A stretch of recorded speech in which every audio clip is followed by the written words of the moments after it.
What's up, everybody? Hello, hello. Welcome to the pod for episode number 52. 52 weeks. No shit.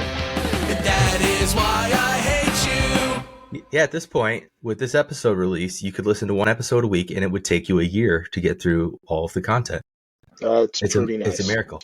Okay, so just off the top of my head, because it's been sitting in the back of my head, I know recently on the podcast I talked about how I finished American Horror Story, like the first half of the double feature season. Yeah. Which wasn't true. There was one extra episode. For some reason, it was 6 episodes and 4 episodes, not 5 and 5. So there was an extra episode on top of what I thought was the end, and it made it even worse.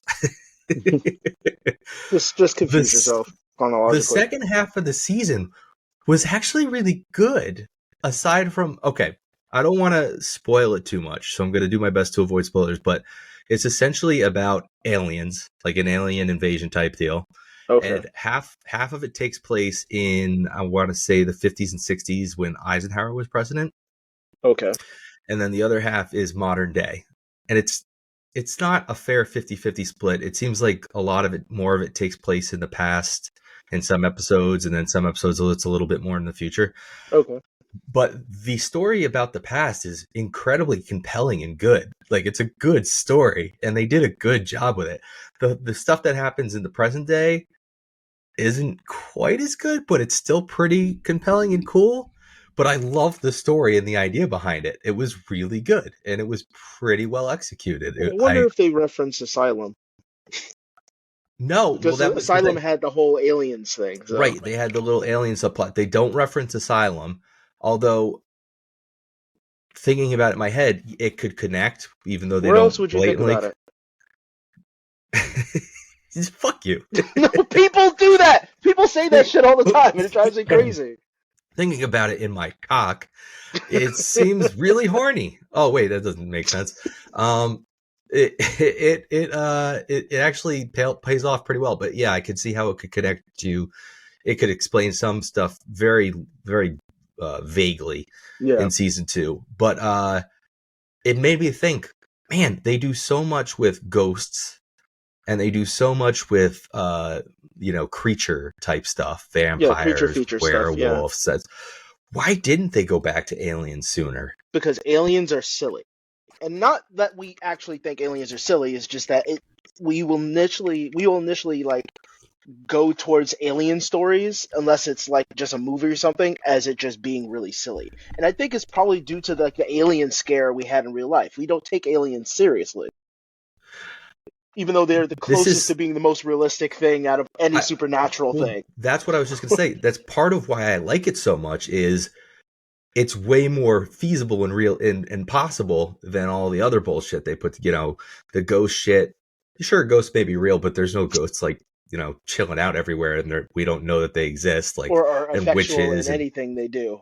Yeah, and witches and werewolves and vampires and stuff, like, we know these things don't really exist, or don't have it if they do exist. Why am I even entertaining the idea that if they do exist, they don't exist? But the fact that aliens could take over or be doing something fucked up or nefarious is completely reasonable. They're just another smart species. That's all they're supposed to. That's all they would be.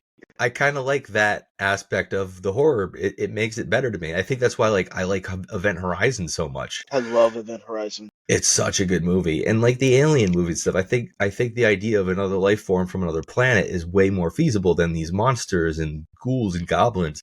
Yeah. So it makes for a much more realistic horror experience, and it makes you think more and go, man, that's a fucked up situation that could actually have happened or happen. So yeah, kudos to them for getting that right. Although I now only have left, what do I have left? New York City and the newest season, Delicate. So I'm in for a treat. With Kim Kardashian starring in the latest season, and I don't even with that one. I looked at the cast of New York City, and I don't see any familiar names, so it's almost like they just have none of the standards. Yeah, the other good thing, Johnny Depp's daughter is a character in one of them, or something like that. Oh boy! So it really is just like not scraping the bottom of the Hollywood floor, but it's not top tier. But the Alien episodes did have Sarah Paulson was in them. Evan Peters was in the first half of the season. I don't think he was in the second half. Leslie Grossman, like some of the mainstays of the series were in the season. So it was good. It was nice. They didn't They had Billy Lord, no Emma Roberts, although I know she was in the newest season. But I know Sarah Paulson and Evan Woods. Not Evan Woods. Evan Peters. Evan Peters. They are American Horror Story in my mind, like those two actors. Mm-hmm. So it was nice to have them there. Anyway, I had to get it off my chest because I shit on American Horror Story for a lot of podcasts lately, and I wanted to go and give them a little bit of kudos you wanted to give your loyalty 4 good episodes. For me, I have been obsessing over the Kendrick Lamar versus Drake situation.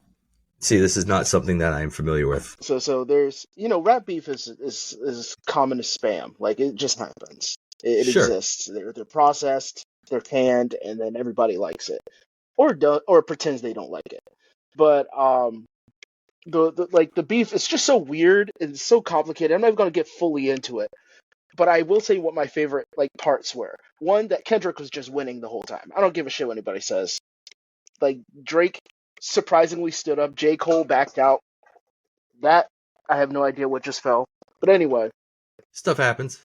It was fun. It was fun. Up until now, somebody tried shooting at Drake, so that wasn't good. Somebody went to his house, and I think they shot a guard, which is not a good thing.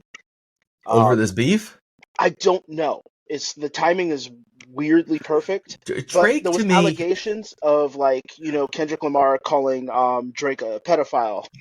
So I mean, they think it might have been a vigilante that's just like, oh, he's a pedophile, I'm going to shoot him. I'm going to go get him. Or because Drake also makes a lot of enemies. He just does that. Yeah. And I always found Drake to be really fake. He's an actor. He's not a rapper turned actor. He's an actor turned rapper. So well, that's what I was gonna say. Like, I always see when I think of Drake, I don't think of like tough, gritty, from the streets. Yeah, I think of like pretty boy who like probably had his mommy make his meals for him when he was a kid. Well, up until the age of 18. Like, one of the highlights that Kendrick says is like, we don't want to hear you say nigga no more. Because whenever Drake says it, it sounds really off. It's so uncomfortable hearing him say it. That's good. That's funny. What is that, a line in the song? Oh, yeah, that's a line in one of Kendrick's songs. And what's really funny is I've listened to Drake say it before, and I don't know how, but he says nigga, but he says it like it sounds like a hard R. Like, it just sounds like hard R right out of his mouth, even though he's not. You cognitively know he's not saying that. He can't help it. He grew up affluent. He's half Jewish, half black. So that's one thing. Like, could half of you say it? I'll ask my kids, like, which half of you are cursing at me right now? Yeah. if my kids had ever said it. Yeah. But there was that line. There's I'm not going to say the line right, but he's like, I know, Drake, I know you want to strike a chord, but I bet every time you do it's an A minor. It's A minor, which is so it's in a minor. It's A minor. You have to listen to it. I think that one is the Grams, I think it is, but regardless. So, like, Drake was losing this beef, whatnot, but then in the middle of one of his songs, I think Family Matters, he tells this producer, he's talking about a bunch of family members of Kendrick Lamar and whatnot. I love that show. Seeing that as an adult now, I fucking hate Steve and love Carl, but as a kid, I loved Carl's Steve awesome. and hated Carl. Have you watched Invincible? But before we get derailed, because I'm going to completely forget the conversation. Just really quick derail. I have not watched Invincible because I read the comic, and I just was like, if it follows the comic, I'm not going to follow it too much. But I think I need to watch the show. The high school is Reginald Val Johnson High School, and does the commencement speech in season 2. Anyway, go on. Oh, that's so good. It's hilarious. So so Drake tells this producer, Metro Boomin, to shut up and make drums. So Metro Boomin, who I didn't even know who he was like a producer for like everybody at one point. This man came out with the first diss beat. Diss beat? Beat. Like, there's no words except for the harmony in the song that says BBL Drizzy. BBL Drizzy, what's that? Well, BBL stands for Brazilian butt lift. That I know. And Drizzy is Drake's, like, you know, big Drizzy, like P Diddy, all that. Haha, said Brazilian butt lift Drake. Drizzy, because he has had cosmetic surgery as far as people are concerned. Oh, it's so funny. And it's like and he made it in. You know, in a concert, when, like, the best part, the most memorable part of a concert to people is the audience participation part. When they bring somebody on stage or they have the audience sing with them, everybody fucking loves and remembers that part. This man made audience participation diss to Drake. Like, forever, he literally said, I will feature whoever makes the best rap song to this beat, dissing Drake. Like, he won. Metro Boomin came out of Kendrick was killing him, but Metro came out and just started stomping on him. And he's the one that's the victor here. Because no matter what, forever, like, people are going to have beats based off, like, songs based off of making fun of Drake simply because it's audience participation. Everybody else gets to throw a fist in. Drake can't respond to these people. He doesn't fucking know who these people are. Yeah, absolutely. Like, it sounds like that's like a knockout punch. That's a TKO. It is absolutely great. I'm very upset that even if this is related, that it culminated in a shooting and somebody had nothing to do with it. It was a bodyguard got shot, and hopefully he lives. Right. And we'll hopefully find the reasoning. Some people are saying it's fake. Some people are not. We don't have enough information. I haven't looked it up super recently, like today. But as far as I know, there is a guy in hospital, and he's in critical condition, which is not good. And hopefully it's not related to the rap beef. Because rap beef, honestly, nowadays, it should just be fun. It is two poets, like, trying to outwit each other. That's what that should be. Absolutely. Yeah, well, it could be like you said. It could be just some vigilante type thing, some crazed fan thing that they're just like, he's diddling kids. I got to go take care of this. Yeah. Another reason why I'm totally against people just having an emotional reaction to allegations is so fucking ridiculous. Yeah, it's not like it hasn't happened before, so that could be it. So, yeah, I've been... like, the only thing has really been giving me joy was that up until it turned to dog shit at the end. Yeah, you mentioned it to me the other day briefly. We didn't get into it, though, but that's hilarious. Especially because it's just making fun of Drake. Drake is so fucking, like, comically fake. I mean, I always go back to what's the fucking one video where he's in the colored rooms? That fucking video, like, in the dance moves he does. They have the meme where he's, like, hitting a tennis ball because of the weird dance he's doing. I always go back. Hotline Bling. There you go. I always go back to that and how terrible it was, and then remember when Trump parodied it. It was when he was cool with SNL. Yeah, when he was on SNL and he parodied it. I can't say that fucking word. Parodied it. Yeah, I always go back to that. So those two things are connected in my mind. So Drake, therefore, is just a bitch because of those two things. Here's something that most people forgot about. Because Drake, I stopped liking Drake a long time ago, but I forgot. It's been so long. I forgot why I stopped liking him. And it was simply because, unironically, for a photo shoot, he was wearing blackface. And I mean, like, big red lips, black ink, like, face with white gloves, just going, ta-da, jigaboo Sunday. Like, not kidding. For a photo shoot, it was unironic. There was nothing like, it wasn't like Robert Downey Jr. playing a character that's doing blackface and being called out on it. He thinks he's white. He thinks he's white and can get away with. He thinks he's white though, and he's trying to get away with being racist because he's like, I'm half black, I can do it. Well, he doesn't code switch for survival. He code switches for personal gain. Yeah, he's a racist white guy who knows he can get away with acting black, so he does it to be racist. Yeah. It's just like, ooh, speaking you're a long way from Degrassi. I have got to stop calling black men brother. I have to stop doing it. I keep doing it, man. I went to the drive-thru again at Dunkin' Donuts, and again, thanks, brother. I don't think he's ever called me brother once. I call people brother all the time. I've heard you say it to other people, not just black people. You've never said it to me. I probably haven't ever said it to you. I don't know why. It's usually for me. Black. Well, it's not. No. It's not. I've It's gotten not. that before, so it's good. It's not a friend term. It's not like what's up, bud. No. It's a colloquialism for me that I use just with like random people that I don't know. Like, but white thanks, bud. dudes Thanks, use dude. brother all the time. Like biker gangs say brother all the time. Yeah, Hulk Hogan. Hulk Hogan. Let me tell you something, brother. That's like his thing. I don't know where it comes from, but whenever I interact with a male stranger, and I assume gender too, if I'm doing it, that's even worse. Black men use brother all the time, so like, which is the same thing. But I use the hard R. White people love their hard R.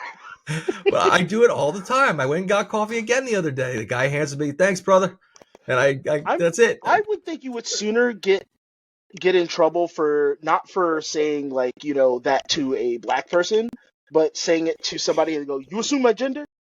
Yep. Oh, say it to a man who presents as a woman, and I don't know it. As a woman. Yeah, I don't know it. Thanks, brother. Excuse me. I identify as a woman. All right, I'll be like, all right, thanks, sister. Okay, thanks, sister. Drive away. Yeah, exactly, right?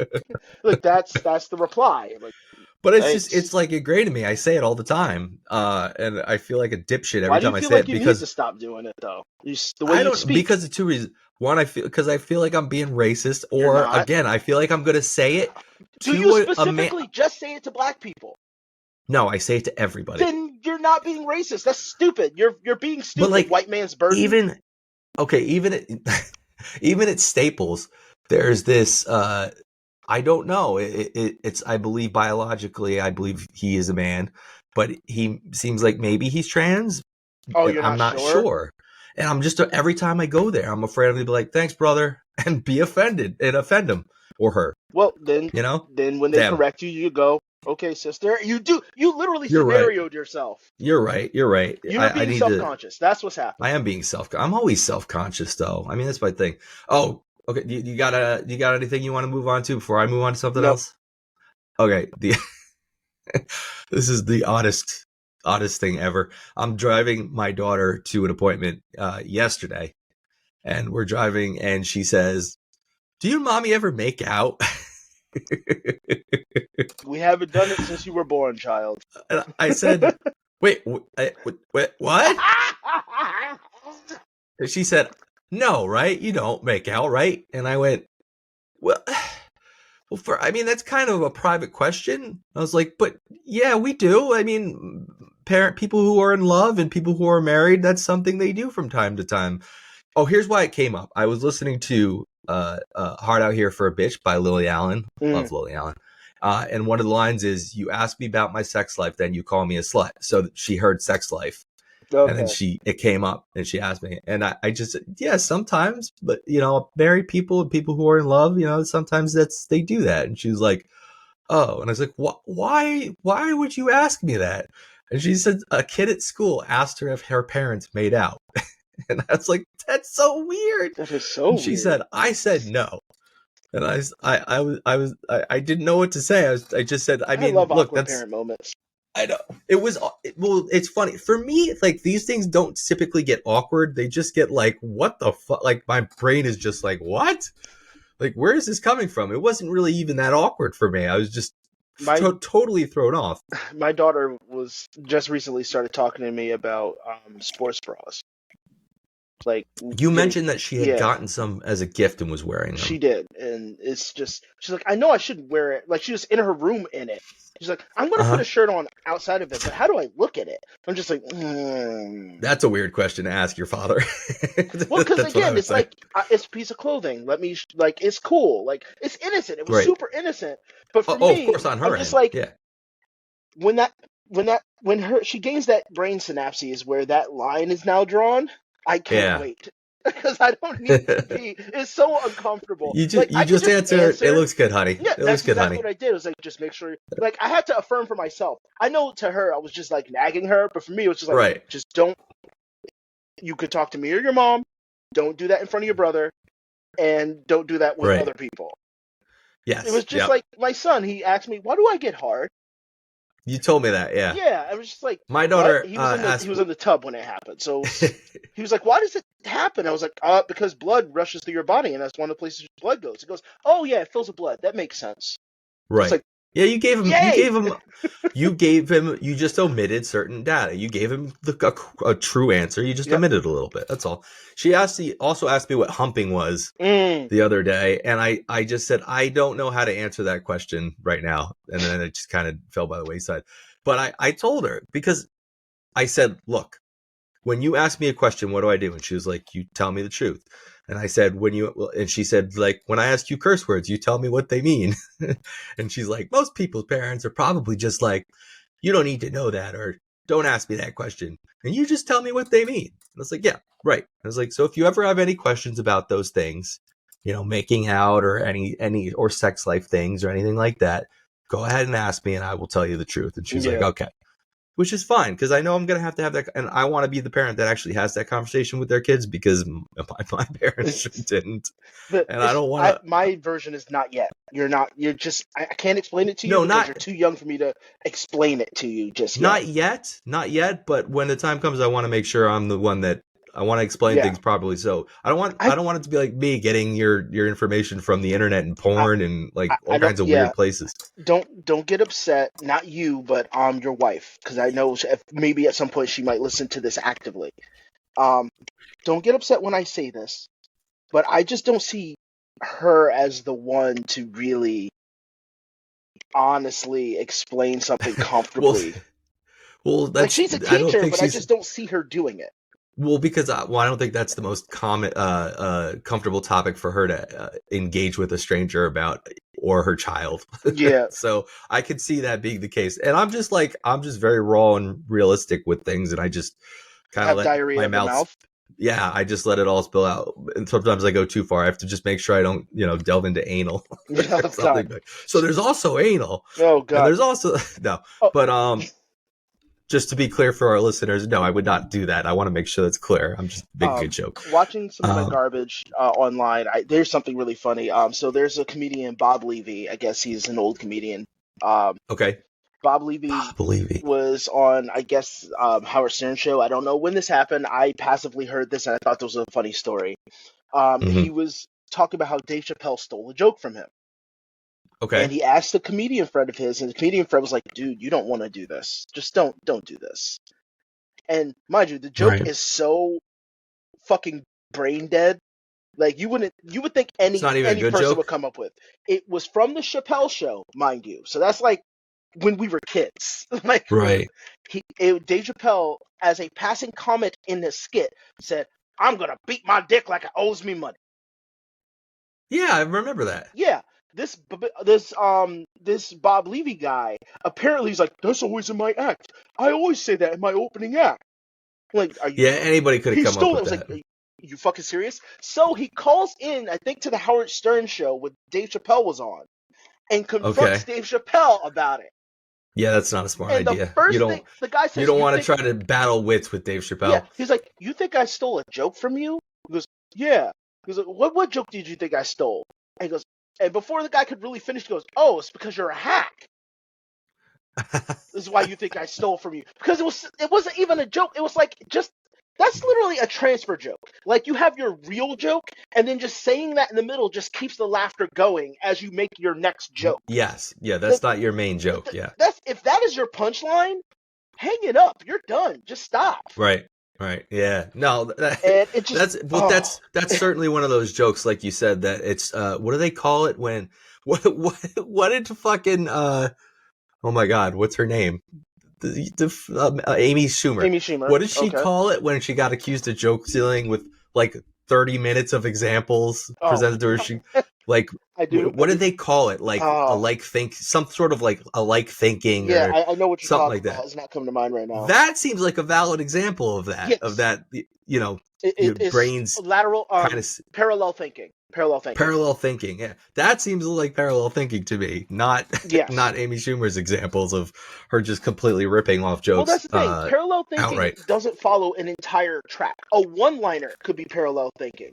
Even the idea of just like, because the statement, I'm going to beat you like you owe me money. Right. It's a comment that makes sense. Like, I want something out of you. I'm not going to beat you to death, but I'm going to beat you so bad that you're going to pay me what you owe me. Yeah, I mean, it just goes along with organized crime stuff that used to happen all the time. Yeah. People would be beaten because they were owed money. I'm going to break your legs. And all of a sudden now you're thinking, okay, well now let's use some wordplay when people use beating off. How funny is it for somebody to be feverishly masturbating? So hard. It's so like hard that it could be considered a violent act. Yes, that's where you're going with that, right? Yep.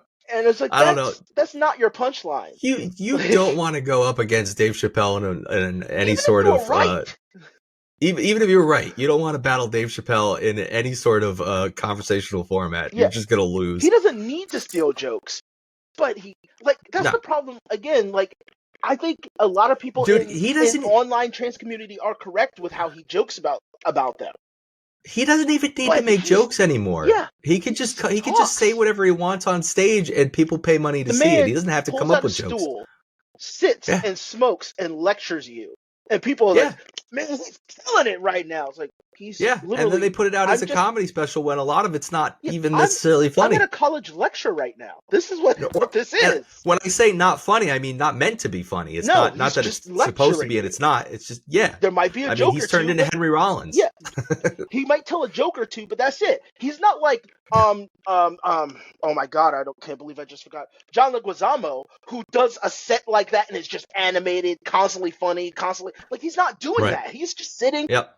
Well, man, black people have the worst. That's really good. That's what he does. That was really good. Do it again. Look, I know people talk to me. They say, Dave. I go, yeah. And they're like, Dave, you gotta stop talking. You talk too much.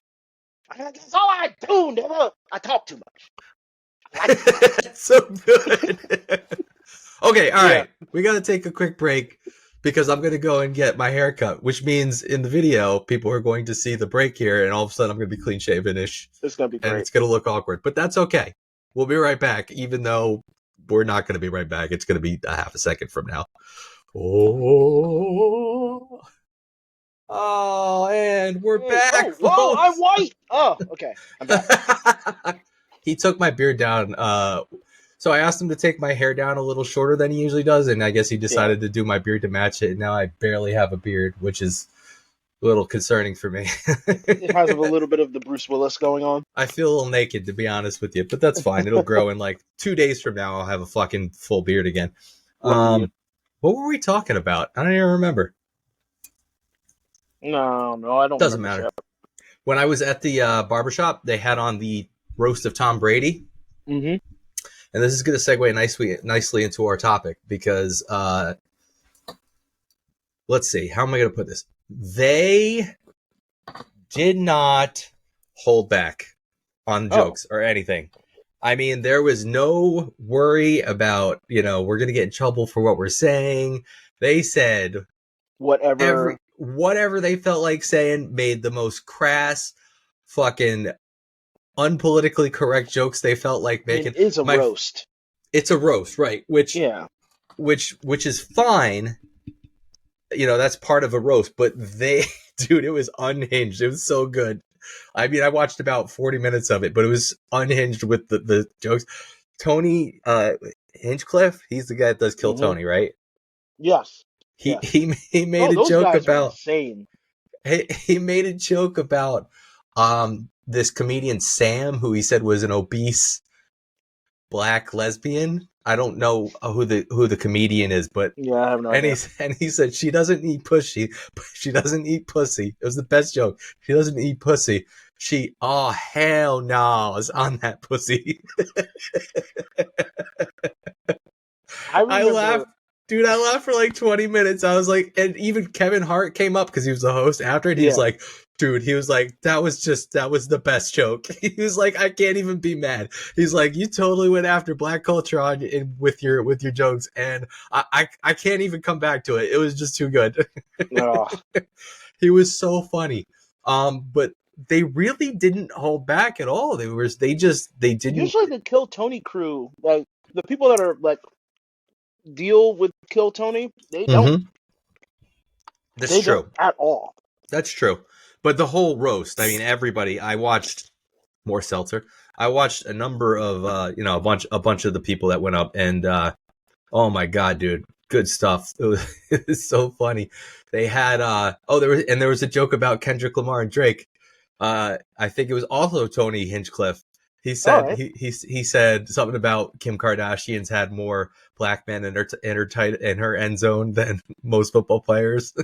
Oh my god! And then he said seriously though, you should keep your legs closed, Kim. You got more public beef than Kendrick Lamar and Drake. Good jokes, dude. Oh really good jokes. But yeah, it was fucking funny. I enjoyed it thoroughly. That was it. Yeah, we finished talking about my daughter asking about making out with my wife, right? We talked about me saying brother. Bob Levy, saying Dave Chappelle stole jokes from. Right. Oh yeah, right. You made me do a Dave Chappelle impersonation. That's right, and it was so good. It was such a good Dave Chappelle impersonation. I'd try it, but whenever I think of Dave Chappelle impersonation, I just want to be like, oh no, oh man, no. Well, he does. Well, he stopped doing that because he's either his muscles or the amount of smoke he smoked, like cigarettes he smokes, just like crushed his lungs. Yeah, it made him Dave Chappelle. I'm Dave Chappelle. Yeah, that's absolutely. How he talks now. I saw a meme the other day that said memes in the 90s were us just yelling Chappelle's show lines to each other. That's 100% true. I know, it's so fucking between Chappelle Show and South Park. South Park, yep. Beavis and Butthead for a while there. Quotes like "suck it" and all that shit. Oh like, yeah, that stuff was stuff huge. Like that all the time. If you smell, like everybody just did that. Oh, dude, when I was a kid, I used to just embody the personality of whatever character I was obsessed with at the time. And I did it for a long time. I mean, I did that with Beavis and Butthead. There was a while where I just walked around going, that was cool. That was cool. Like doing that shit. And then I definitely went through the Rock phase where I used to like talk like the Rock all the time. And then I went through my House MD phase where I just connected with you grabbed a cane and you limped all over the house. I actually have. I'm gonna show you. Ready? We're gonna look up here. Which way do I have to go with this camera? Wrong way. There's House's cane hanging above my doorway. Goodness, I never even noticed that. I connected with House as far as his personality, his sarcasm, his not give a fuck, his cynicism, his antisocial personality. I just connected with it so deeply that I didn't like act like House or be House. I just related. I related, and I told you I have every one of the pair of shoes he's ever worn on the TV show, right? So yeah, I still think that's weird, but I get it. It is weird, but I have his cane I had bought, which is just hanging. I never used it or pretended to limp around like a fucking lunatic. That would have been a bit much. Can you imagine me walking around with a cane pretending to limp? Like you have a limp. Oh, that's pushing it. Like if you did that for a long enough time, you would have met people who would have thought you had a limp. Mm-hmm. Which would have been hilarious. Absolutely be obsessed with this character and act like this character and have a limp, and like, you 5 years down the line you stop doing it and people are like, didn't you have a limp? Yeah, what happened there? Completely thrown off. And like, it's got better. Actually, that's a really cool thing. Really cool. It's fucked up, actually. Thing to do to somebody. Like, if you get a new job, just pretend that there's one aspect about yourself that's just either exaggerated or not there. Do a Russian accent all the time. And then after a period of time, just stop doing it. Yeah, just completely stop doing it. But don't acknowledge that you're not doing it. Right. Just act like nothing's happened, nothing changed. See what people think. That would be a fun experiment. I'm sure it's been done before. I'm sure, but how fucked up. Like, that is a real Mandela effect. Like, you just fucked through somebody's head. Absolutely. That's really what it is. But on the latest episode of, oh my God, John Oliver, last week tonight with John Oliver, he did he kept making Mandela effect jokes about the Berenstain Bears. Oh my God. Every time he brought it up, he changed it. Like, then it was Berenstain Beavers. And Berenstain Badgers. Honestly, it drives me crazy. Sometimes we talk about certain things because my wife brought up like the cornucopia and the Fruit of the Loom symbol. Yeah. And I was like, that's how I learned what a cornucopia was. Yeah, I swear to God that was there. How in the fuck is it never have been there? And now it's there currently. I don't know. Because I didn't know what a cornucopia was. Me neither. That's how I learned. Because I was like, what is that thing? I don't know. Like, a cornucopia is a weird idea. I don't even know what it's really used for. I still don't. But it's a horn of plenty. Yeah. I mean, I just know it's another name for it. It's really dumb because, again, there's so much information and so much, like, people just say shit just to say shit. Yeah. That it's reasonable to be confused and to think that people are fucking with you. Yes to that. And that's kind of scary and sad. It's weird, but it's a good idea. Maybe I'm gonna try it now. Just somebody you recently met. Next new place I show up, I'm gonna next new group of people I meet. I'm gonna you know what? I'll whip that cane off the wall and I'll pretend to have a limp. I was born with a club foot. You know what happens though? Like you do that and then all of a sudden you have a limp. You just can't not do it. It becomes real. Well, imagine how hard it is for actors then when they have to pretend to do something for such a long period of time. I can't imagine doing. I don't remember how many seasons House ran, 6, 7 seasons, something like that, and having to fake a limp every day on set. Any British actor now, or most actors nowadays in America, having to fake an American accent for so long. Yep. What's the woman from Fallout? Ella Purnell, whatever, from the new Fallout series. She was on a talk show talking about how her American accent is so ingrained in her and she's so good at it now. Like people she's worked with don't know that she's not American because her American accent's so good and convincing and she uses it so often. Yeah, it's weird. So not like Christian Bale's anyway, where it's just really flat and he just talks like this. Some actors I don't understand. There's dialect coaches that they could spend money on. They have to not be terrible, and they don't do it. Yeah, like Christian Bale. Look, granted, I didn't know that he wasn't British. Not before Batman. Like before Batman, because I found out he was British. Wait. He's not British? No. I said that backwards. I found out that he was British. Right. Because he has like a Welsh or Cockney accent, like it's really strong. Right. But I found out during the movie Shaft, because in Shaft I thought that was his real accent. I was a kid, so what? Right. But when I heard it, I was like, oh, you know what? His American accent makes sense now. Like it's just that weird. It's weird because it's a copy of like a Midwestern accent, but it's just very flat because. To people with a British accent, American accents are flat, unless it's the Southern accent. Well, a typical American accent does, you're right, it does seem very flat. There's no real enunciations or flair to it. And with a Southern accent, there's a lot of flair. Mm-hmm. And that makes sense. I think Brits might hear it like that. Because the same thing with Idris Elba.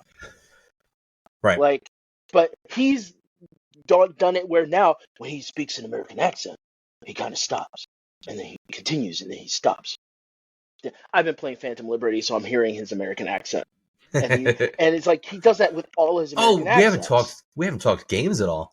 Yeah, you're right. You know who does it for me? Gerard Butler. His Scottish accent is so unnerving to me when I hear it because I'm used to hearing his American accent, and the Scottish accent is a very rough. It's very rough accent. It's a very rough, the word burly. Literally is that Droog. word. Like, Droog. Like, for me, that's the most Scottish word. Yes. Yeah, it's a very, very harsh accent. So that's the one that throws me off. Yeah. Just quick side note again. Yeah, Invincible. You should check it out. I think you'd really like the series. It's really good. I hadn't watched season 2. And I binged like 5 episodes in like a day and a half. I'm sure it's good. It's just I put things on the back burner and just never bring myself to watch it. It was on my back burner. Season 2 came out a while ago, and it's just been sitting. Yeah. And they finished all the episodes, and I finally got around, I watched the first one, and I just kept watching it because it's really good. Because I did the same thing with The Boys. I But I think the show is actually better than the comics. So The Boys is so good. like Comes the back June comics 14th. just shocking and gets really gross and weird. Oh, to the point where it's like too much? Well, okay, so at one point, like Mother's Milk. Mother's Milk's one of my favorite characters. Great character, yeah. And Mother's Milk, his actual mother is mutated to where she has like tentacle nipples, and she wants to breastfeed him all the time, which is how he gets his powers. Well, how he stays strong. He does actually have powers, just like in the show. In the show itself, they haven't. None of that's happened yet. They're not going to do that with him. They're just not going to fucking do that because it really was just shock factor. I mean, that show has a lot of shock factor. They had an exploding penis. That's different. No, I'm talking about like MTV, early 90s MTV's idea of shock, where it was just like, oh, we're just going to be gross because that'll get you percolating. Like liquid television style? Yeah, very liquid television. That kind of stuff? Sans, Aeon Flux, which had a good mix of the two. The comic started off, I feel, with the mix of the two. But then, I think Garth Ennis, I think that's the creator, he seems to hate superheroes, so all his cynicism just gets really, in there. Like, when he introduces the X-Men, Professor Xavier is a pedophile, and Wolverine's the allegories for these characters. It's a perpetual nonce. He's gross. They're all gross. They're all sex fiends and just over the top kind of gross. You're just being unrealistically gratuitous about it. Yeah, and it's just I started watching the original X-Men series, by the way. Not the 97 reboot. I started watching from the original. So it's just as just as good as I remember it. It didn't treat kids like idiots. Nope, not at all. My wife watched half an episode with me, and she was like, "This doesn't seem like a kid's cartoon. Is this a kid's cartoon?" I was like, "Yeah, It just doesn't treat kids like fucking idiots. It doesn't treat kids like they're dumb." And that was one thing. My mother and I used to watch the show all the time. Morph. I yearned for Morph to come back, the entirety of the show. Didn't he? Okay, so this is something that bothered me because he dies in the first episode, and in my back of my head, I was like, "Wait, he comes back? He doesn't come back?" Spoilers for a show that came out when we were babies. Morph is actually, if I'm not mistaken, was kidnapped by Mr. Sinister and was experimented on him for years in the Savage. I think they were in the Savage Land, according to the show. So Morph kind of goes nuts and becomes a paranoid. So in the newer show, Morph is dealing with PTSD flashbacks of what Sinister put him through. Yeah, I didn't realize there were so many seasons because there's 72 episodes and I'm through 5 or 6 and I was like, wow, I didn't remember there were so many. I remembered it being 2 seasons. If I remember, towards not the end itself, but towards the end, it kind of lost its place for a bit and had the animation. The animation was very anime out of nowhere, but they pull it back. So far, I'm loving it and it's very nostalgic for me. All right, quick gaming chat before we get into topic. Yep. Because we're gonna run out of time if we don't. I had decided there's not. First off, what are you playing Phantom Liberty on? Xbox. Series Xbox? X. Is it Game Pass or did you buy it? I bought it. Fuck. Okay. Well, then there's no way for me to play it. So I was gonna say, if you bought it on Steam, I think you can share your library and then. Yeah. All right. It's one of the best things Steam has ever come out with, and they better not fucking change it. So I'm gonna end up having to buy it again. But I decided, I settled on. You know what? I'm just gonna replay Red Dead 2. Mm-hmm. That's what I just settled on. And I haven't started yet because I was going to buy it digital for $20. Realized I could buy a physical copy for $29 or $30. So I bought a physical copy because then I figured I'll resell it for $20 and I'll only have paid $10 to play the game instead of $20 because that's the way my head works. And then the fucking disc didn't work. Yes. And I had to return it. So I bought it digital anyway. We talked about this. I bought it digital anyway. It's downloading. But in the meantime, I started playing Sleeping Dogs. And I thought I hadn't. I thought I hadn't played it before. They fucking killed that series, and it's so good. Well, I thought I hadn't played it before, and I'm remembering all the stuff I'm doing. Wei Shen. So I don't know if Wei Shen. I don't know if it's that I started it and then stopped at a certain point because of some reason or so what. But good. Like a lot of it so far, I just remember it's It is so a good. gem. It's so much fun. It is a gem of a game. So I'm just playing that. Yep. I'm just playing that for now. I'm gonna go through that. It's so God. good. It's so fun. The combat's great. There's nothing to complain about. It's just a great game. Really fucking good game, and nobody they buried that fucking game. They fucking buried it, and they shouldn't have. What do you mean they buried it? Okay, so the game came out, and I forgot what kind of corporate bullshit was going on, but I guess it didn't sell as well as they thought it would. Okay. And so they let it die even after the DLC and stuff came out. Okay. But the game it was a very ambitious game. Oh yeah, absolutely. But it feels like a modern day, like kung fu crime drama. Yeah, at its heart, it's a GTA clone. Well, it's but it has so much more than that. True Crime, yes. New York. This is a true crime game. Oh, is it? This is in that series. I didn't know that. They just took the name True Crime out of it and just call it Sleeping Dogs. Oh, I didn't realize that. Yeah, I remember. Those were good games too. I enjoyed those as well. That's why it feels so similar. And that's why you're a cop, but you're undercover. No, it's more than that because I remember the storyline stuff too and like specific missions. I'm talking about the GTA aspect, not the fact that you played it before. My remembrance. Okay. Yeah, I must have never beaten it because I didn't have it. I had it on my list of games I want to play, and I don't know if I started it and never finished it or what, but I didn't have a save game or anything. I beat it like 3 times, and I can re-download it to my Xbox and just play it because it's so good. I own it, and my Xbox recognizes that I own it, and I'm hoping my son will get old enough to play it because he likes watching the fights, but he doesn't understand the combat yet.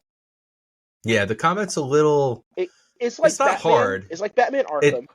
I was gonna say it's very much like Arkham. But it's a lot of technical parrying. Yeah, it gets a little technical after a while with like the type of enemies. Well, because the types of enemies grow, and you get a lot more. You gain a lot more special actions and special moves that you kind of have to use to get through the combat properly. But anyway. Yeah. Oh my god! Right. I love that game. Yeah. That's so. I Red Dead 2 is on the back burner now. So. That's right. I talked about this maybe even on the last podcast. I don't know. I think we talked about it during lunch. Oh, okay. All right. Because well, then I didn't waste the listeners' time. You sit on a mountain for hours in the for like 15 minutes. I could not get through the opening of Red Dead for that reason. Did you actually not play the game because of that? I didn't have time. Every time I have to sit through it, and you can't. You're a hard man to please. No, because I can't sit for 15 minutes with my kids asking me a bunch of things. And telling me to do shit, and I have to cook. If I have 30 minutes to play a game, if I could jump in and play it, Red Dead cannot be a game I can do that with. Because if it auto-tracked, I would have just let him walk while they talked, and I could do what I needed to do. Right. But I can't. No, you had to move the horse. Yeah. So fuck that. Right. I can't play it. Let's get into our topic for this week. It's time. It's time to begin the complaining. This week, our topic is the Awokened. The Awokened. I am smarter than you. Come and make me mad. I will sick my woke army on you. This is good listening. That's right. That is. It's the Awokened. It's the fact that woke has gone from a good term to a bad term, and has gone from a good thing to a facetious, pretentious, fucked up, ridiculous thing. And the reason I decided, it's been on our list, but the reason I decided was because I was watching the Tom Brady roast, and I was saying, this is what I miss. This is what I miss when people could just say shit that was fucked up and off the cuff and off collar, and it won't be taken. And we'd understand it was a joke. We wouldn't take it too seriously. We wouldn't take ourselves too seriously. We would know that it's all in good fun. I don't know what's happening with when woke culture started, it started off as this good thing. Like, let's be accepting. Hey, when there are people that are different than us, we should be aware of that. We should be awakened to that fact. Yeah. And just treat everybody equally. And then it somehow made a transition from let's treat everybody equally and be kind to everybody to let's treat select groups of people like they're more special than other groups. See, I see it the other way. How do you see it? Well, not even the other way. That's not appropriate to what I was thinking, but more so that instead of like treating certain people like treating them a certain way, it's turned into let's not even address if you have these dissenting thoughts or feelings. Let me stop you from even having a thought like that. Because if you do have a thought like that and it offends me, you're the bad person.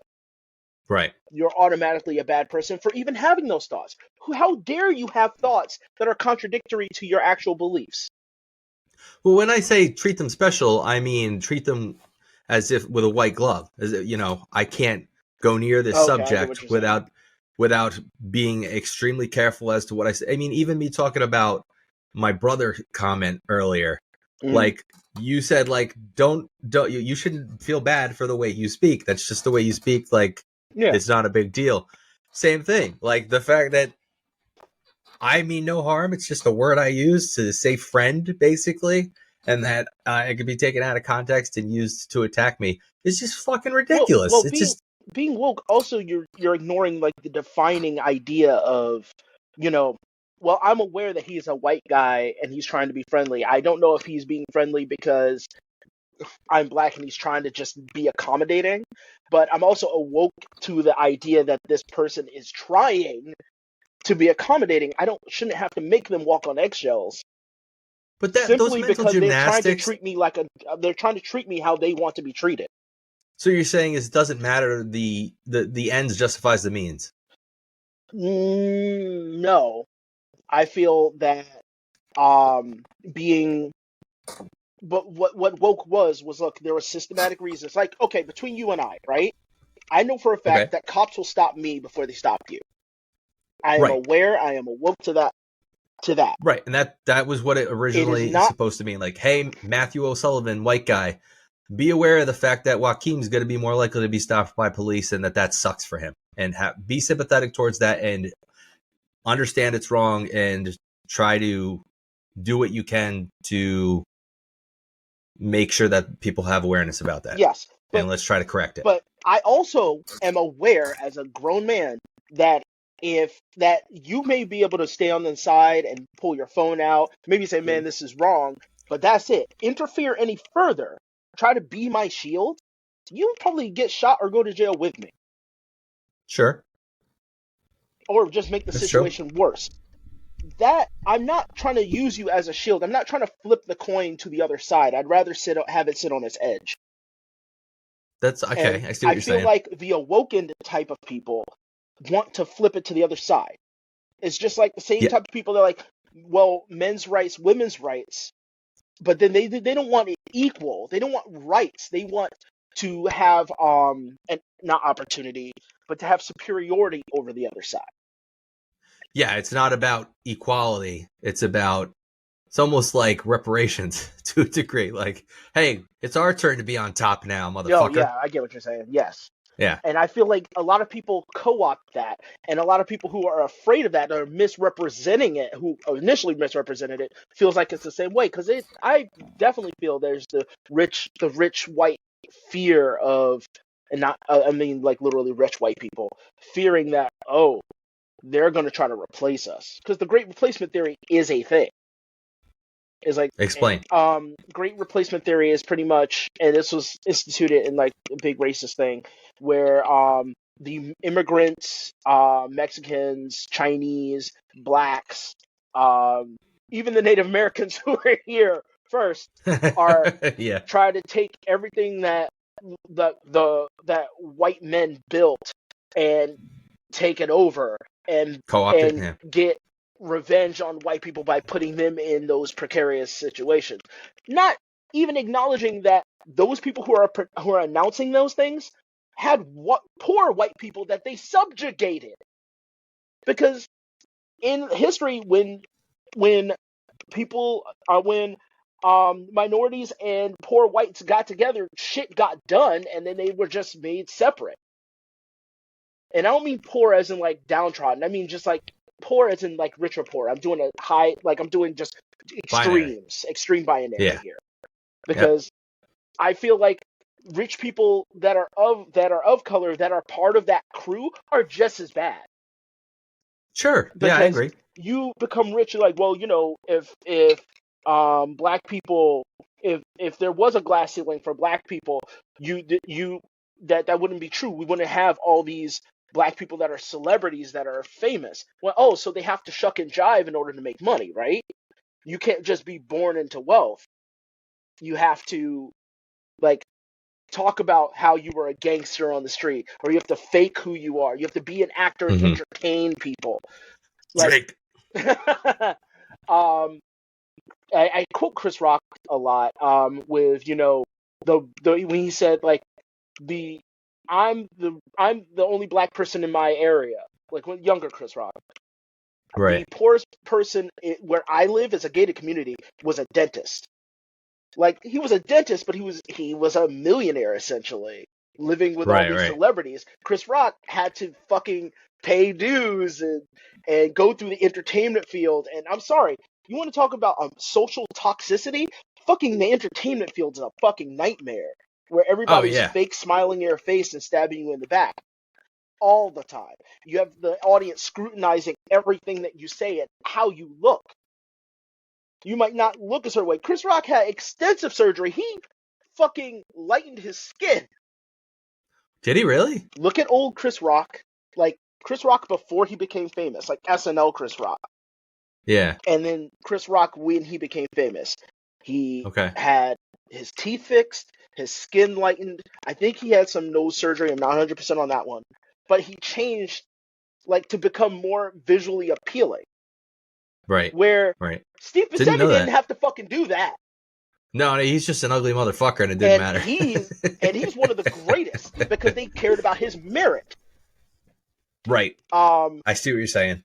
Like, the easiest way I can explain with like actual wokeness is be aware that the pull yourself up by your bootstrap statement is an absurdist comment. Because it's absurd. How do you pull yourself in any direction by bootstraps? It doesn't make sense. It doesn't make sense. It's silly. If you're aware of that, then you can move on to embettering yourself by finding out what really matters. But if you're going to be part of the machine all the fucking time, then you're going to play the racist like windmill of bullshit that's kind of being thrown at you. I bring up race in this show because it's funny to me. I think anything about race is fucking silly as shit. So it's just funny to bring up. I agree. The fact that it's a thing, just like, I don't know why. The fact that that's a thing we use as like to like group people as if we're not all just people is just fucking hilarious. Bizarre. Because you would think if we were that different, we wouldn't be able to breed. But well, because when you really think about it, it's no different than if you group people by eye color or hair color. Like, it just doesn't really make a whole lot of sense. Yeah. Other than, I guess, it goes back to, I guess thousands of years ago when people were just grouped in certain areas and civilizations weren't as connected as they became in later years. And it was just like, oh, you're from that area. I associate your complexion with you being from that area, and I know that area bad. And that's it. So that skin must be bad. So that skin must be bad, and somehow that just continued to be a thing, which makes no sense. It's all born from like old stupid monkey brain shit. Sure, absolutely.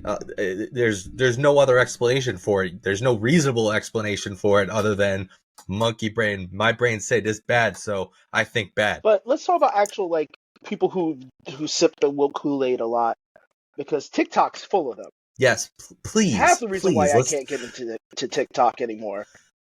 Well, we're banned from TikTok now. Yeah. So. Oh yeah, we are. Yeah, that's still.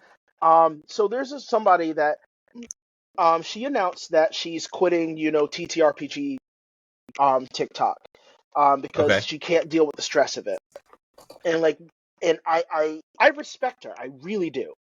But what does that mean? The stress of what? Because she would throw out an opinion and then get like a bunch of blowback, and it's like all this racist shit and whatnot. Fine.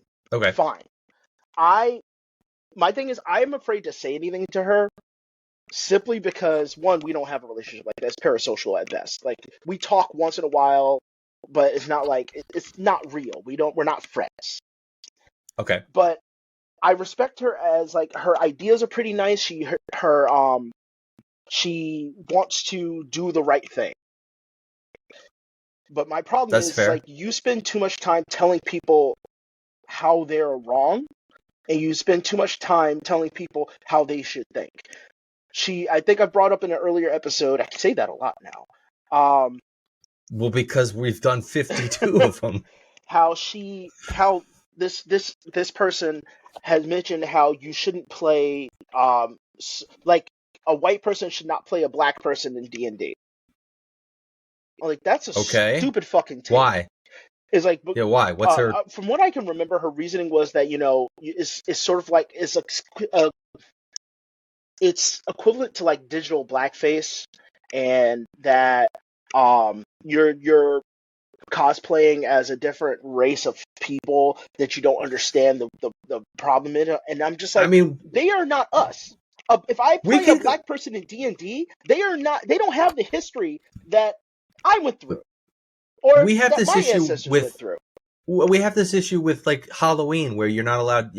I couldn't dress up as Michael Jackson. Well, I could dress up as Michael Jackson. I could be white Michael Jackson. My God. But you know what I mean. You can't dress up as somebody as another race for Halloween, even without doing makeup or anything. I don't know, because that's different. That I can believe that how it's a gray area. Because, one, this is why I think it's gray area.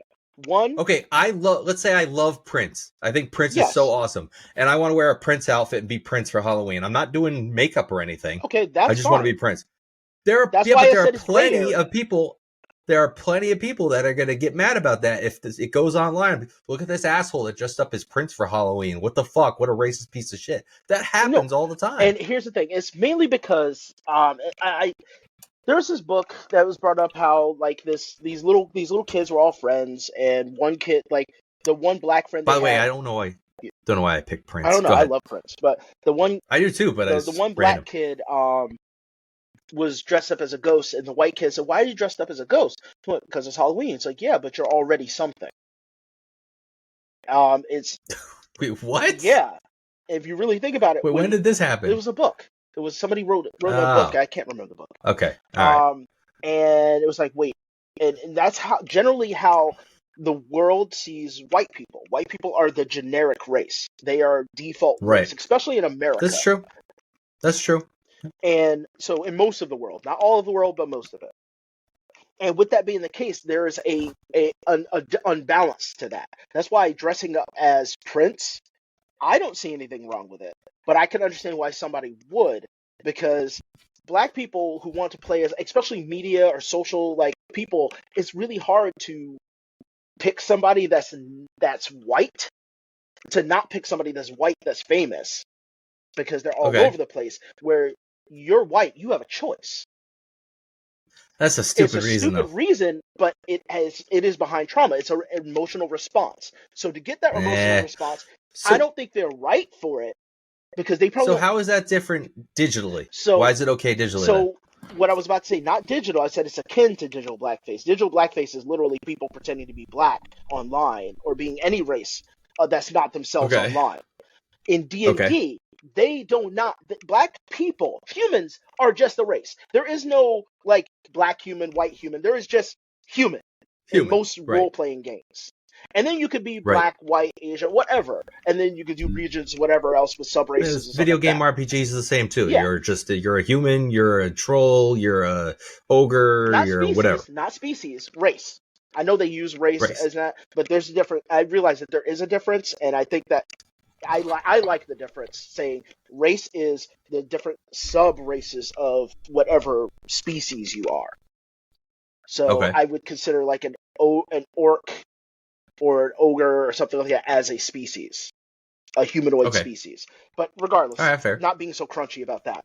So with, like, being a black character, our mutual friend plays a black character. The history in our world, there was no slave trade. There was no commodifying of black people. So none of that trauma exists in that world for black people specifically. But are you so that makes it okay? But it still exists in the overarching world. So how does that make it a different? But you're playing a game to escape the overarching world, are you not? You're okay. That's true. You're playing right. That's the game to escape it. So if by that logic of you pushing back, you should never be allowed to play a black character in a video game. Never. Even if the black character is the main character of the video game. If you want to play Prototype 2, sorry, Wigger, you are not allowed to play Prototype 2 because the main character is black. And there's just so much pain and history behind that character, even though that's a fictionalized version and the real history did not really exist for that character. That's true. Dressing up as a celebrity is a little different, which I just never do. But dress up as a celebrity, I think, is different because there is history behind who that person is. If you want to dress up, I still think it's stupid to attack somebody for idolizing someone. Again, I agree, but you're giving me the devil's advocate side of the argument. Like, I understand why it's gray area. Some German girl loved The Walking Dead and dressed up as Michonne and got fucking lit up for it. Did she do blackface? Oh yeah, no, she didn't. Well, I mean, again, I don't consider when people do accurate skin toning to be blackface. If you put on like shoe polish and red lips, but yes, but that's what they're gonna call it. Yeah, that's what they call it. But I don't consider it blackface. I consider it getting into character. That's just like if your character so happens to have dark skin, I guess. That's it. You're just gatekeeping. But that's also microcosming into the wokeness idea is because you are now committing like thought crime. People, for instance, like if you just so happen to do something, I'm going to impose my thought of what your intent is on top of that. And that's what it's going to be. I don't even want to address it. We don't have to address it. You're the bad guy for even thinking about addressing it. Right. And that's the major problem I have with like modern woke culture. They are no different than the media covering shit up. They are no different than lying in order to get their way. It has nothing to do with fairness. It has nothing to do with doing the right thing. It has everything to do with, oh, my feelings hurt and I don't know how to handle it and I'm going to project it outward. There's a comedian, I don't know who he is because I've never heard of him, he's Australian, I think, said, whatever happened from somebody's feelings getting hurt? If you're, no, not get feelings getting hurt, getting offended. What's the worst that happens? You get upset and you're an adult. You don't have to fucking do anything. There's nothing to stand up for. Right. Everybody needs to have a soapbox. Get over it. The fact that I want to punch whoever was the first person to say if you don't stand up for something, you stand for nothing. I want to punch them in the fucking mouth. Maybe stand for just survival. That's what we stand for. You're just making shit up. When you find a real cause to go behind, then you can stand up. You can choose to stand up for it, stand up for it or not. But people are just standing up for everything and anything. I find it absolutely fucking ridiculous. But then how do you pick? How do you pick what's right and what's wrong? What makes sense to stand up for and what doesn't? By using your fucking brain. I might not agree with you, but use your fucking brain so when we meet face to face and we have a discussion about it, you can make points that I didn't think of, that I have no answer for. And then guess what? My feelings have to dissipate. It might take a day or two, but they have to dissipate, and I have to grow the fuck up and say, fuck, I'm wrong. Simple as that. But nobody has the fucking balls or labias or ovaries or whatever you want to say to fucking do that. Nobody. Just say balls. We're arguing about woke culture here. No, Just say balls. I'm saying that because I'm making fun of the fact that, nobody knows. I said labia in the middle of it. Labia doesn't hold shit. Labia. Your labia. Kim Kardashian's beef. There's this movement going on on TikTok because I brought it up. Called the Drizzle movement. Oh no! What is that? It's pretty much men are saying, "Well, I'm in my soft boy era. I want you to pay for all the food. I want you to take take of me. I'm not going to do what the shit." Fuck's a soft boy era? What's a soft boy? Fun of women, single women that are galvanizing together, saying men aren't shit, And if you are, it's pretty much woman's red pill, essentially, saying, well, you need to pay for everything, you need to do this, you need to do that. So they made this bullshit movement where it's just like, it might be co-opted by MGTOW at some point, saying, well, you know what? Fine. Well, I'm not going to pay for anything. I know my value. If my woman needs to deserve me, drizzle, drizzle. Because the girls say sprinkle, sprinkle. And it's so stupid. It's so dumb. But here's the thing: these women, it's funny with this woke mindset, because a lot of them are black and women of color. I hate saying of color, I really do, but I can't think of a better term because I've heard it enough times. Instead of realizing, being self-aware enough to go, oh, this is dumb. They are like, well, we already knew you were like that anyway. Now we're just glad that men have the balls to say it. Like, first of all, this is literally one dude online. This is not I don't want to be that guy, but not all men. This is not everybody. So what are you fucking talking about? 2, do you realize how small your bubble is?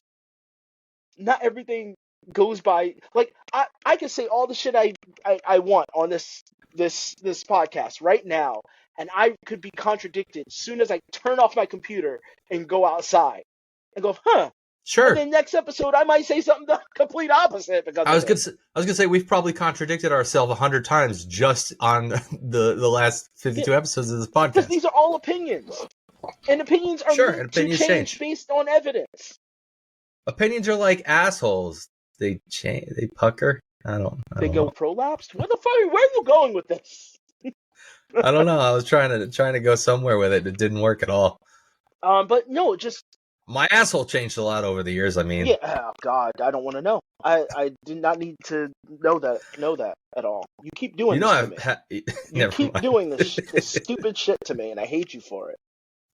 It's fun though. But like, there's a major lack of self-awareness to a bunch of woke people. They wonder why people like push back. It's like, well, they're a bigot. It's like, no, they're just tired. They're tired of being told they're a bad guy all the fucking time. Just because they have that's what it comes opinion. down to, right? You're a bad guy. You're a bad guy because you have a different opinion or a different mindset or a different upbringing or a different background or a different culture, whatever. Any of the above it could be. It doesn't have to be one or the other. But it's just it seems like it's ruined so many things. And like I said, watching that Tom Brady roast, I kind of thought back to, man, this is what comedy used to be. And I think about, and it was funny. It's still funny.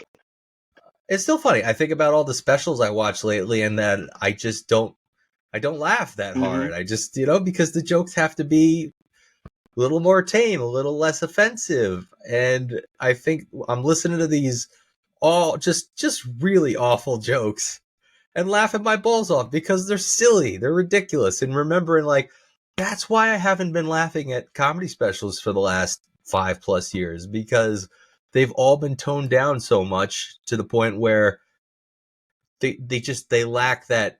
What is humor? Humor is the hearing something that's just completely different than what you expect to hear. Hearing something that's so outrageous. It's a trauma response of your brain going, oh my God, that's dangerous. Oh wait, no, that's not. And that's not what I expected. Yeah, and then it just flips and it becomes funny. And it releases so the endorphins.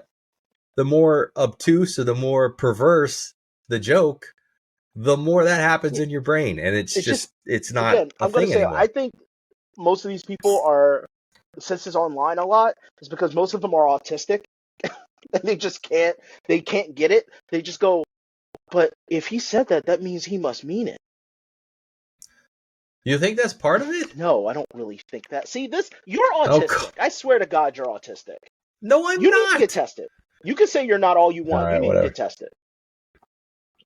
Well, apparently all I got to do is take a quiz online and it'll tell me nowadays. Based on the people I know, like half the people I know now, they just take a little fucking 10-question quiz online and then they're like, oh, I'm on the spectrum. Well, everybody wants to be autistic. Everybody wants to be autistic. So, well, it goes back to, it's just like woke cultures because that makes them feel special. I had a conversation with my mother-in-law about this, I don't know, a couple months back when I was over their house. And like, again, my brother-in-law is severely autistic, and she just she just like got so on her, she got on her soapbox and was like, you want to fucking see autistic? This is what autistic is, you motherfuckers. Stop acting like you've got some big disorder when because you got this little fucking twinkle in your eye. Like this no, is you're a little autistic, slow. not you. Not you on your fucking, you're all happy because you've got something special about you now. That's not autism, you fucking dumb cunt. Yeah. Like, and again, I know there are degrees. I know there are, but there are these, like I said, these people take quizzes online, answer a couple questions, and they're like, oh, the internet says I am, so I guess I am. But even then that becomes part of their personality and their bio. I'm on spectrum. Here's a question for you. If you were to find out you were autistic, let's just say you did, right? You took the test, the real test, and they told you, what would change? Nothing. There's way too many Zero. people, and I have somebody that I care about that did this, and I don't agree with it, that found out that they are autistic, was obsessing over being autistic, like, was not sure that they were autistic, but obsessing over it. Yeah. Then, and maybe this is the autism, I don't fucking know. I just know when I first met them, they were a functional person, and then all of a sudden they started obsessing. Like, well, I'm just done masking. It's like, it turned into a crutch. But now you're incapable of everything. You complain about everything. You're just so insufferable now. Well, masking, I feel that somebody who their autism. No, I know, but I feel that a person who truly is autistic would not have the ability to mask that properly. That's what again, a spectrum. I don't know. It's different for everybody, I guess. But I don't know. I don't know. I do not know. Yeah, but what I'm saying is, like, now they are considerably there's two more useless as a person than they were a few years ago.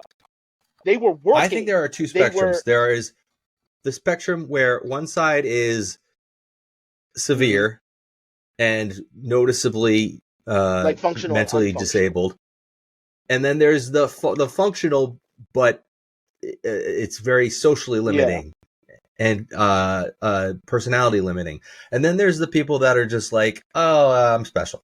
There's like that core part of the spectrum that's real. And then there's this other end that's just like, and here we go. I'm going to get yelled at by woke people that are like, I'm autistic. Yeah. I took a test online and said I was. You're offending me. I call myself autistic, not because I am, but I don't understand certain social things. And I think that's funny to call myself autistic. Right, I know you're joking around. You're offending autistic people. How? And how does that hurt them? You're not offending them. You're offending. Which you don't know. Hell, I don't even know. But you're assuming I'm not. You're making an assumption, and then you're woke belief? shitting on you. You are very much right. Like, you're so hard to not be a hypocrite, and all these groups just do not understand that you're gonna you can't be on a moral soapbox and be a hypocrite, but it's impossible to not be a hypocrite. One of my favorite clips online, I can't remember, I think it was on the Piers Morgan show. There was a gay man debating against another man about something having to do with gay culture or trans or something like that. And the gay man said to him, like, as a straight man, you don't, and he was like, why are you, I'm not straight. Why are you assuming I'm straight? I'm actually a gay man. And the other guy was just like, his mind just exploded. Gay? It was like, what does gay look like? Oh shit.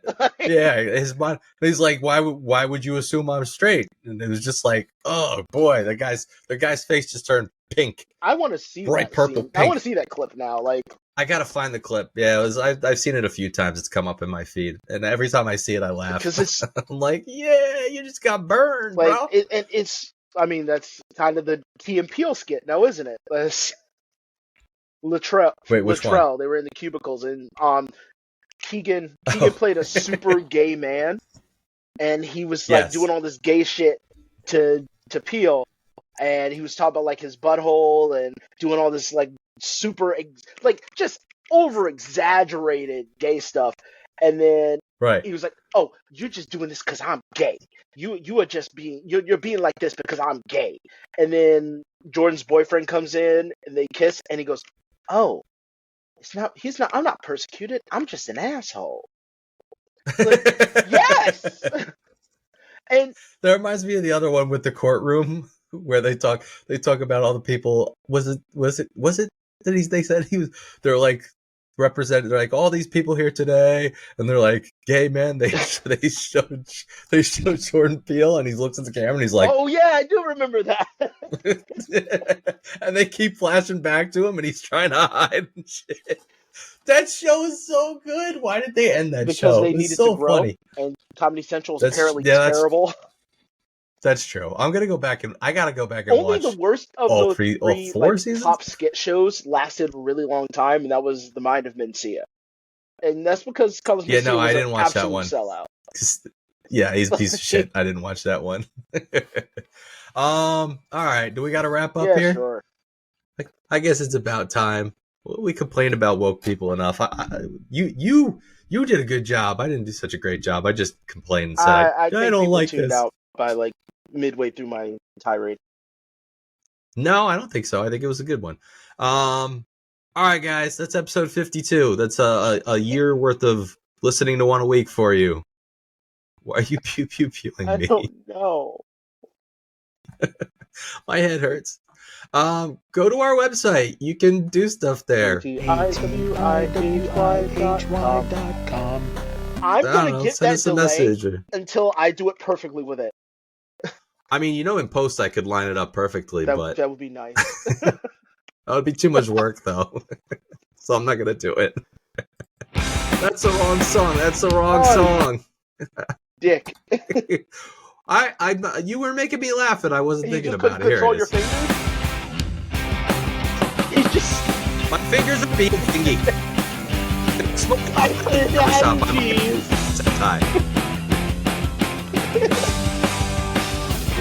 Leave me alone.